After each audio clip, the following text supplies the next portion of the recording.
একটা ছেলে অনেক ভালো আছে, তার ফ্যামিলি সব কিছুর মধ্যে সে খুব হ্যাপি আছে, তারপরেও কেন তার অনুভূতি সে প্রকাশ করতে পারে না? তার চেয়ে বড় কথা কাকে সে বলবে? মাকে বলবে? মার তো বয়স হয়েছে।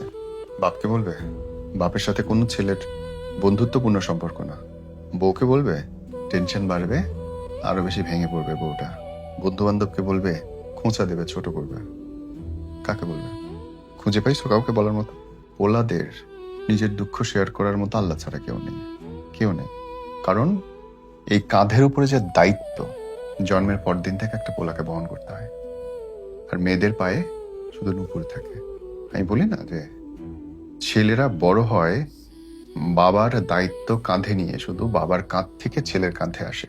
মেয়েরা বড় হয় মায়ের শাড়িগুলো, গহনাগুলো নিজের করে পেয়ে।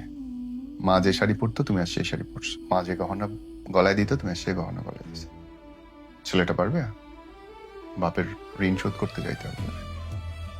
বাপের জুতো নিচে ক্ষয় হয়ে গেছে, ওটা পরা যাবে না। বাসা ভাড়া, বিদ্যুৎ বিল জোগাড় করতে হবে। একটা ছেলে কার কাছে গিয়ে বলবে? এই জন্য দেখবা 35 থেকে 45 সবচেয়ে বেশি ছেলে মারা যায় হার্ট স্ট্রোক করে। প্রত্যাশা, দায়িত্ব, চাপ, এবং এই জ্বালা থেকে বের হওয়ার জন্য এদের পাশে কেউ থাকে না। অসহায় লাগে, জানো, আমার ছেলে মানুষদের অসহায় লাগে। শালা গাধার মতো খেটে মরতেছে, দুনিয়াতে তার কোনো সম্মান নেই।